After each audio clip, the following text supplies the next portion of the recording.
자동차 렌트 시장의 비참한 현실, 소비자는 장기판의 말로 전락했다.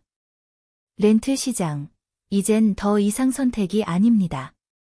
렌트하지 않으면 큰일 날 것처럼 쏟아지는 광고, 귀에 딱지가 앉을 정도로 반복되는 마케팅 메시지. 소비자는 이미 자극적인 소구에 휘말려 클릭하고 상담 전화를 받습니다. 그런데 나는 몇 번째 소비자였을까? 도대체 내가 몇 명을 거쳐서 연결된 것일까? 이 시스템은 도대체 어떻게 돌아가는 걸까? 심층 분석해 보겠습니다. 우선 다이렉트라는 이름의 허구를 살펴보겠습니다. 렌트 시장 구조에서 말하는 다이렉트라는 단어, 과연 진짜 존재할까? 나와 너, 렌트 회사와 제휴점, 그리고 소비자. 이 모든 것이 다이렉트라고 할 수 있을까? 사실 그 누구도 다이렉트라는 구조 속에서 완벽하게 소비자에게 직접 서비스를 제공하는 상황은 없습니다. 모든 과정은 중개자들로 채워져 있습니다. 결국 다이렉트라는 말은 소비자에게만 편리하게 들릴 뿐 실제로는 복잡하게 얽힌 거래 구조의 마케팅 용어에 불과하다는 것을 알 수 있습니다. 하지만 소비자를 발굴하는 일이란 쉽지 않습니다.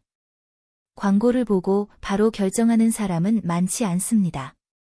그렇다면 누가, 어떻게 소비자를 유인하고 있을까?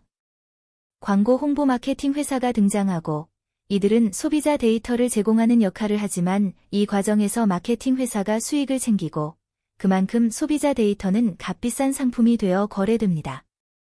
8만 원이라는 가격에 하나의 데이터가 팔린다는 사실, 얼마나 씁쓸한 일인가요?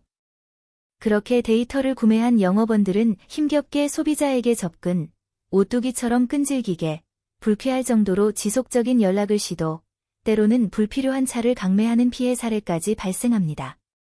이렇게 지속적인 영업 활동에 피로감을 느낀 영업원들은 결국 시장을 떠납니다.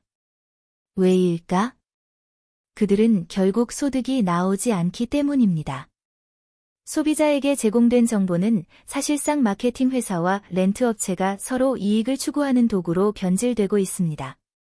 영업원이 마케팅을 하고 데이터가 거래되는 이 구조 속에서 결국 피해를 보는 것은 소비자들입니다.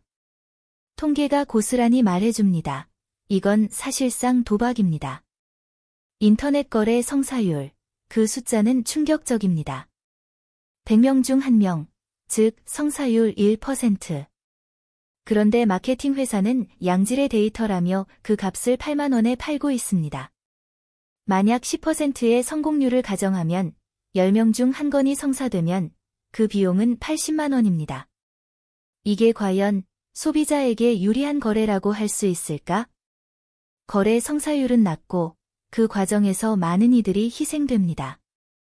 결국 그 피해는 소비자에게 돌아오고 고생한 영업원들은 탈락하며 사업자는 빚더미에 처합니다. 이 시스템의 근본적인 문제는 바로 이 불합리한 거래 구조에 있습니다. 결국 모두가 피해자가 됩니다. 이 모든 상황은 결국 누가 이득을 보냐는 질문으로 귀결됩니다. 소비자, 영업원, 사업자, 마케팅 회사. 모두 피해자일 수밖에 없습니다.